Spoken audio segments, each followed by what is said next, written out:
Bonjour et bienvenue à l'émission Les Rendez-vous économiques, l'émission qui donne la parole aux porteurs de projets et aux entrepreneurs.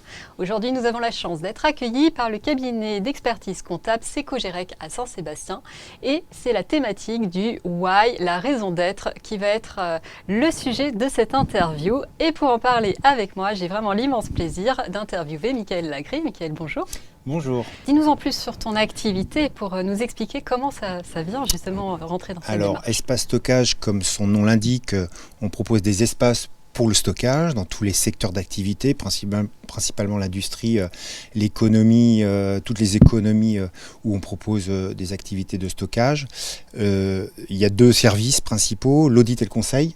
Donc auprès de nos clients, on fait des audits pour leur proposer l'optimisation de leur surface de stockage et de leur coût logistique avec une solution et un catalogue de solutions sur du bâtiment modulaire démontable. Voilà pourquoi ça s'inscrit dans la démarche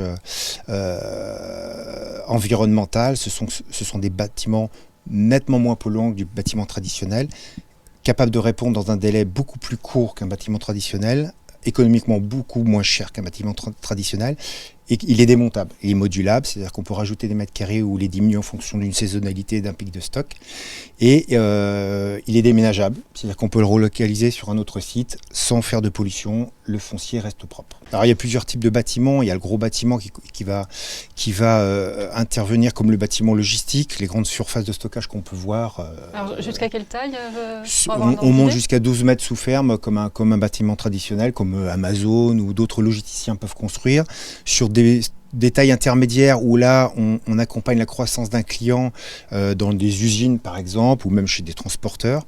Donc là c'est bâtiments plus classique, et puis la solution économique qu'on peut voir régulièrement sur les parkings de la grande distribution par exemple. Oui, donc ça permet notamment aux entreprises de pouvoir gérer des travaux d'agrandissement notamment, et tout en ayant tout sur place. Ça accompagne une croissance, ça accompagne, j'ai le cas d'un client sur Nantes qui a un transporteur, qui a un contrat avec un nom de la grande distribution, mais il a un contrat pendant 36 mois, donc il ne peut pas investir sur un foncier qui s'amortit généralement sur 15 ans.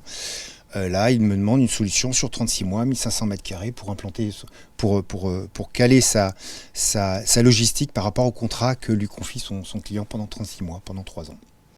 J'ai un client, un autre gros dossier, c'est un industriel qui fait des navettes de transport de plusieurs sites de production chez un logisticien. Moi, je lui propose de faire une croix sur ces transports, donc c'est-à-dire que ça lui apporte une économie tout de suite, ça fait une économie pour la planète, parce que moins d'émissions, moins de pollution à travers toutes les navettes camions. Et je propose de mettre des solutions de bâtiments modulaires sur chacun des sites, sur chacune de ces usines, qu'on peut faire varier en mètres carrés en fonction de sa saisonnalité. Ça lui permet de faire aussi des économies sur ses coûts logistiques. Au lieu de sous-traiter chez un prestataire, il est chez lui, il optimise ses moyens matériels, ses moyens humains. Et c'est là en fait où la démarche RSE prend son sens dans ton accompagnement. Double intérêt. Économie pour le client, on apporte la solution, donc là ça a un sens. Moi chaque dossier c'est d'apporter la solution au client, et avec un deuxième sens c'est que ça fait une économie dans la solution proposée, une économie sur l'émission de gaz à effet de serre.